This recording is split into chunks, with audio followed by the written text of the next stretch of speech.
ఓం శాంతి. ఈరోజు Murali date 6 April 2026. బాబా చెప్తున్నారు, మధురమైన పిల్లలు, తండ్రి వద్ద ఏ జ్ఞానమైతే ఉందో దాని అంతమంతా మీకు లభించింది. మీరు దానిని ధారణ చేసి చేయించండి. ప్రశ్న: త్రికాలదర్శులైన తండ్రికి డ్రామా ఆది మధ్య అంతములు తెలిసి ఉండినా రేపటి విషయం ఈరోజు తెలపరు ఎందుకు? జవాబు: తండ్రి చెప్తున్నారు, పిల్లలు, నేను ముందే తెలిపితే డ్రామాలో సంతోషమే ఉండదు. ముందే తెలుపుట నియమం కాదు. అంతా తెలుసు కూడా నేను డ్రామా వశంలో ఉన్నాను. ముందే వినిపించలేను కనుక ఏమవుతుందో అనే చింతనను వదిలేయండి. పాట మరణించిన మీ ఒడిలోనే. ఓం శాంతి. వీరు పారలౌకిక ఆత్మలకు తండ్రి. ఆత్మలతోనే మాట్లాడతారు. వారికి పిల్లలు పిల్లలు అని పిలిచే అలవాటైపోతుంది. శరీరం స్త్రీదైన ఆత్మలన్నీ పురుషులే. ఆత్మలందరూ వారసులే అనగా వారసత్వం తీసుకునేందుకు హక్కుదారులు. తండ్రి వచ్చి పిల్లలు అందరికీ ఆస్తి తీసుకునేందుకు హక్కు ఉందని చెప్తున్నారు. అనంతమైన తండ్రిని చాలా స్మృతి చేయాలి. ఇందులోనే శ్రమ ఉంది. బాబా మనల్ని చదివించేందుకు పరంధామం నుండి వచ్చారు. సాధు సత్పురుషులైతే తమ తమ గృహాల నుండి వస్తారు, లేక ఏదైనా గ్రామం నుండి వస్తారు. బాబా అయితే మనల్ని చదివించేందుకు పరంధామం నుండి వచ్చారు. ఈ విషయం ఎవరికీ తెలియదు. వారు అనంతమైన తండ్రి. వారే పతిత పావన్లు. వారే గాడ్ ఫాదర్. వారిని జ్ఞానసాగర్లు అని కూడా అంటారు. వారికి జ్ఞాన అథారిటీ ఉంది కదా. ఏ జ్ఞానం ఉంది? ఈశ్వర్య జ్ఞానం. తండ్రి మానవ సృష్టికి బీజరూపులు, సచ్చిత్ ఆనంద స్వరూపులు. వీరి మహిమ చాలా గొప్పది. వారి వద్ద ఈ జ్ఞానం అయితే ఉంది. ఎవరికైనా దుకాణం ఉంటే మా దుకాణంలో ఫలానా ఫలానా వెరైటీలు ఉన్నాయని చెప్తారు. తండ్రి కూడా నేను జ్ఞానసాగరుడును, ఆనంద సాగరుడును, శాంతి సాగరుడును, నా వద్ద ఈ సామాగ్రి అంతా ఉందని చెప్తున్నారు. ఈ సామానంతా మీకు ఇచ్చేందుకు నేను సంగం యుగంలో వస్తాను. నా వద్ద ఉన్నదంతా ఇచ్చేస్తాను. ఎవరు ఎంత ధారణ చేస్తారో అనగా ఎవరెంత పురుషార్థం చేస్తారో అంత తీసుకోవచ్చు. తండ్రి వద్ద ఏమేమి ఉందో పిల్లలకు యాక్యురేట్గా తెలుసు. ఈ రోజుల్లో ఎవరు ఎవరికి తమ వద్ద ఎంత ఉందో ఆ రహస్యాన్ని తెలపరు. కొందరిది మట్టిలో కలిసిపోతుంది అని మహిమ ఇప్పటితే అగ్ని అంటుకుంటుంది, అంతా సమాప్తమైపోతుంది. రాజులకు భూగర్భంలో చాలా దృఢమైన మహల్లుంటాయి. భలే భూకంపాలు వచ్చినా మంటలు జోరుగా మండుతున్న గుహల ద్వారా బయటకు వచ్చేస్తారు. ఇక్కడ ఉన్న ఏ వస్తువు అక్కడ పనికి రాదని పిల్లలైన మీకు తెలుసు. గనులన్నీ మళ్ళీ క్రొత్తగా నిండిపోతాయి. సైన్స్ కూడా రిఫైన్ అయి మీకు పనికి వస్తుంది. పిల్లలైన మీ బుద్ధిలో ఇప్పుడు పూర్తి జ్ఞానం అంతా ఉంది. మనకు సృష్టి ఆది మధ్యాంతాలు తెలుసని పిల్లలకు తెలుసు. అంతిమంలో చిన్న తుంట అనగా కాస్త మిగిలి ఉంది. అది కూడా తెలుసుకునేస్తారు. బాబా ముందే అంతా ఎలా తెలుపుతారు? నేను కూడా డ్రామా వశంలో ఉన్నానని బాబా చెప్తున్నారు. ఇంతవరకు ఎంత జ్ఞానం లభించిందో అంతే డ్రామాలో నిశ్చయింపబడి ఉంది. గడిచిపోయిన క్షణాన్ని డ్రామా అని భావించాలి. రేపు ఏం జరుగుతుందో రేపు చూస్తాము. రేపటి మాట ఈరోజు వినిపించను. ఈ డ్రామా రహస్యం గురించి మనుషులకు అర్థం కాదు. కల్ప ఆయువునే ఎంతో ఎక్కువగా చేసేశారు. ఈ డ్రామాను అర్థం చేసుకునేందుకు కూడా ధైర్యం కావాలి. తల్లి మరణించిన హల్వా తినాలి. మరణించి మరో జన్మ తీసుకున్నారని అర్థం చేసుకుంటారు. కనుక మనం ఎందుకు ఏడవాలి? బాబా తెలిపారు, మీరు వార్తాపత్రికల్లో ఈ ప్రదర్శని 5000 సంవత్సరాల క్రితం ఇదే తేదీన ఇదే స్థానంలో ఇదే విధంగా జరిగింది. ఈ ప్రపంచ చరిత్ర భూగోళమంతా రిపీట్ అవుతూ ఉంది అని రాయండి. ఈ ప్రపంచం ఇక కొంతకాలం మాత్రమే ఉంటుంది. ఇవన్నీ సమాప్తమైపోతాయని మీకు తెలుసు. మనం పురుషార్థం చేసి వికర్మాజీతులుగా అవుతాము. మరలా ద్వాపరయుగం నుండి వికర్మ శకం ప్రారంభమవుతుంది. అనగా వికర్మలు జరిగే శకం. ఈ సమయంలో మీరు వికారాలను జయించి వికర్మాచీతులుగా అవుతారు. పాపకర్మలు శ్రీమతం ద్వారా జయించి వికర్మాచీతులుగా అవుతారు. అక్కడ మీరు ఆత్మాభిమానులుగా ఉంటారు. అక్కడ దేహాభిమానం ఉండదు. కలియుగంలో దేహాభిమానం ఉంటుంది. సంగం యుగంలో మీరు దేహీ అభిమానులుగా అవుతారు. పరంపిత పరమాత్మ కూడా మీకు తెలుసు. ఇది శుద్ధాభిమానం. బ్రాహ్మణులైన మీరు అందరికంటే శ్రేష్టమైన వారు. మీరు సర్వోత్తమ బ్రాహ్మణ కులభూషణులు. ఈ జ్ఞానం కేవలం మీకు మాత్రమే లభిస్తుంది, ఇతరులెవ్వరికీ లభించదు. ఈ మీ కులం సర్వోత్తమైనది. అతీంద్రియ సుఖం గోపి వల్లభుని పిల్లలను అడగండి అని గాయనం కూడా ఉంది. మీకిప్పుడు లాటరీ లభిస్తుంది. ఏ వస్తువు లభించినా ఇంత ఖుషి ఉండదు. పేదవారి నుండి ధనికునిగా అయినప్పుడు సంతోషం ఉంటుంది కదా. మనం ఎంత పురుషార్థం చేస్తామో అంత తండ్రి నుండి రాజధాని వారసత్వం లభిస్తుందని మీకు కూడా తెలుసు. ఎవరెంత పురుషార్థం చేస్తారో అంతే పొందుతారు. ముఖ్యమైన విషయం తండ్రి చెప్తున్నారు. పిల్లలు, మీ అత్యంత ప్రియమైన తండ్రిని స్మృతి చేయండి. వారు అందరికీ ప్రియమైన తండ్రే. వారు వచ్చి అందరికీ సుఖశాంతులను ఇస్తారు. ఇప్పుడు దేవీ దేవతల రాజధాని స్థాపన అవుతూ ఉంది. అక్కడ రాజారాణి ఉండరు. అక్కడ మహారాజా మహారాణి అని పిలుస్తారు. భగవాన్ భగవతి అని అన్నారు అంటే యథా రాజా రాణి తథా ప్రజ. అందరూ భగవాన్ భగవతీలుగా అవుతారు. కనుక భగవాన్ భగవతి అని అనరు. భగవంతుడు ఒక్కరే. మనుషులను భగవంతుడని అనరు. సూక్ష్మవతన వాసులైన బ్రహ్మ విష్ణు శంకరులకు కూడా దేవతలు అని అంటారు. మరి స్థూలవతన వాసులైన వారిని భగవాన్ భగవతి అని ఎలా అంటారు? అత్యంత ఉన్నతమైనది మూలవతనం, ఆ తర్వాత సూక్ష్మవతనం. ఇది 3వ నెంబర్. ఇది మీ బుద్ధిలో ఉండాలి. మన ఆత్మలైన మన తండ్రి శివబాబాయే. శిక్షకులే కాక గురువు కూడా వారే. కంసాలి, బ్యారిస్టర్ మొదలైనవన్నీ వారే. అందరినీ రావణుని జైలు నుండి విడిపిస్తారు. శివబాబా చాలా గొప్ప బ్యారిస్టర్. అటువంటి తండ్రిని ఎందుకు మర్చిపోవాలి? బాబా మేం మర్చిపోతామని ఎందుకంటారు?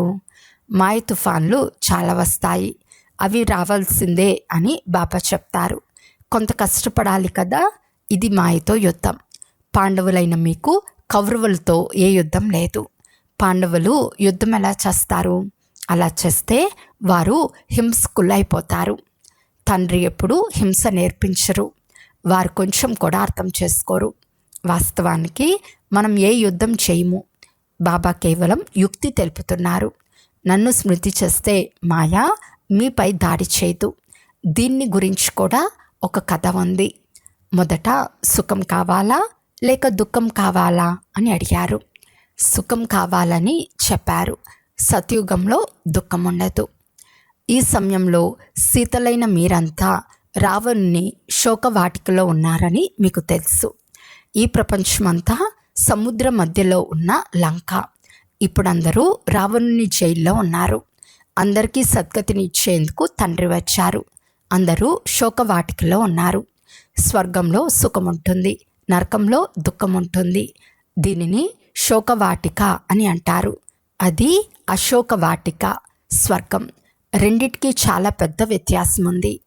పిల్లలైన మీరు ప్రయత్నించి తండ్రిని స్మృతి చేస్తే అపారమైన సంతోషం కలుగుతుంది. తండ్రి సలహాను అనుసరించుకుంటే సవితి పిల్లలుగా అవుతారు. ప్రజల్లోకి వెళ్ళిపోతారు. సొంత పిల్లలైతే రాజధానిలోకి వచ్చేస్తారు. రాజధానిలోకి రావాలనుకుంటే శ్రీమతంను అనుసరించాల్సి ఉంటుంది. కృష్ణుడి నుండి సలహా లభించదు. ఇప్పుడు మీరు శ్రీమతంను తీసుకుంటున్నారు. దీని ఫలితం సత్యుగంలో అనుభవిస్తారు. మళ్ళీ ద్వాపర యుగంలో రావణుని మతం లభిస్తుంది. అందరూ రావణుని మతంను అనుసరించి అసురులైపోతారు. మీకు ఈశ్వర్య మతం లభిస్తుంది. మతంనిచ్చేవారు ఒక తండ్రి మాత్రమే.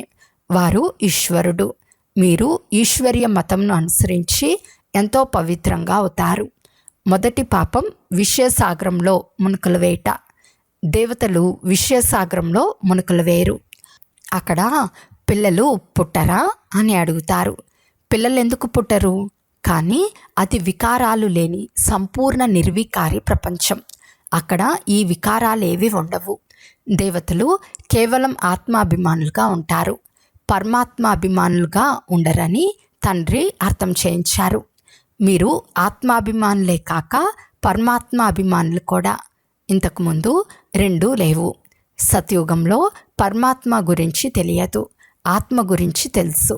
నేను ఆత్మను, ఈ పాత శరీరాన్ని వదిలి కొత్తది తీసుకుంటానని ముందే తెలిసిపోతుంది. ఇప్పుడు పాతదాన్ని వదిలి కొత్తది తీసుకోవాలి. కొడుకు జన్మిస్తున్నా ముందే సాక్షాత్కారం అవుతుంది. యోగ బలంతో మీరు విశ్వానికంతా అధికారులైపోతారు. మరి ఆ యోగ శక్తితో, యోగ బలంతో పిల్లలు జన్మించలేరా? యోగ బలంతో మీరు ఏ వస్తువునైనా పావనంగా చేయగలరు, కానీ మీరు స్మృతి చేయటం మర్చిపోతారు. కొంతమందికి అభ్యాసం అయిపోతుంది. చాలామంది సన్యాసులకు కూడా భోజనంపై చాలా గౌరవం ఉంటుంది కనుక చాలా మంత్రాలు చదివిన తర్వాత భోంచేస్తారు. మీకు కూడా పథ్యం తెలపబడింది. మాంసం, మద్యం భుజించరాదు. మీరు దేవతలుగా అవుతారు కదా. దేవతలు ఎప్పుడూ మురికి పదార్థాలు తినరు కనుక అంత పవిత్రంగా అవ్వాలి. నా ద్వారా మీరు నన్ను తెలుసుకున్నందున సర్వం తెలుసుకుంటారు. తర్వాత తెలుసుకునేదేమీ ఉండదు. సత్యుగంలో చదువు కూడా చాలా వేరుగా ఉంటుంది. ఈ మృత్యులోకంలో చదువు ఇప్పుడు సమాప్తం అవుతుంది. మృత్యులోక వ్యవహారాలన్నీ సమాప్తమై ఒకే అమరలోక వ్యవహారాలు ప్రారంభమవుతాయి. పిల్లలకు ఎంత నష ఎక్కాలి? అమరలోకానికి అధిపతులుగా ఉండేవారు పిల్లలైన మీరు అతీంద్రియ సుఖం, పరమ సుఖంలో ఉండాలి. పరంపిత పరమాత్మని పిల్లలము లేక విద్యార్థులము. పరంపిత పరమాత్మ ఇప్పుడు మనల్ని ఇంటికి తీసుకెళ్తారు. దీనినే పరమ ఆనందం అని అంటారు. సత్యుగంలో ఈ మాటలేవి ఉండవు. ఇవి ఇప్పుడు మాత్రమే మీరు వింటున్నారు. ఇప్పుడు మీరు ఈశ్వర్య కుటుంబానికి చెందినవారు. అతీంద్రియ సుఖం గురించి తెలుసుకోవాలి అంటే గొప్ప గోపికలను అడగండి అని గాయనం ఇప్పటిదే. పరంధామ నివాసి అయిన తండ్రి వచ్చి మనకు తండ్రిగా, టీచర్గా, గురువుగా అయ్యారు. ముగ్గురు కూడా సేవ చేయువారే. తండ్రికి ఎలాంటి అభిమానము లేదు. నేను మీకు సేవ చేసి మీకు నా సర్వస్వము ఇచ్చి నిర్వాణ ధామంలో కూర్చుండిపోతానని అంటారు. కనుక వారు సేవకులే కదా. వైస్రాయ్ మొదలైన వారు సంతకం చేసినప్పుడు విధేయుడైన సేవకుడును అని రాస్తారు. బాబా కూడా నిరాకారులు, నిరహంకారులు. కూర్చుని ఎలా చదివిస్తున్నారో గమనించండి. ఇంత శ్రేష్టమైన చదువును ఇతరులెవరూ చదివించలేరు. ఇన్ని పాయింట్లు ఎవరు ఇవ్వలేరు. మనుషులు వీరికి ఏ గురువులు నేర్పలేదని తెలుసుకోలేరు. గురువులైతే చాలామందికి గురువుగా ఉంటారు, ఒక్కరికి మాత్రమే గురువుగా ఉండరు. ఈ తండ్రి ఒక్కరే పతితులను పావనంగా చేసేవారు. ఆది సనాతన దేవీ దేవతా ధర్మాన్ని స్థాపిస్తున్నారు. బాబా చెప్తున్నారు, నేను కల్పం యొక్క సంగం యుగంలో వస్తాను. బాబా మేము కల్పకృతం కూడా కలిసాము అని చెప్తారు కదా. తండ్రి స్వయంగా వచ్చి పతితులను పావనంగా చేస్తారు. 21 జన్మలకు పిల్లలైన మిమ్మల్ని పావనంగా చేస్తాను. కనుక ఇవన్నీ ధారణ చేసిన తర్వాత బాబా ఏమి తెలిపించారో చెప్పాలి. తండ్రి నుండి మనం భవిష్య 21 జన్మల వారసత్వం తీసుకుంటాము.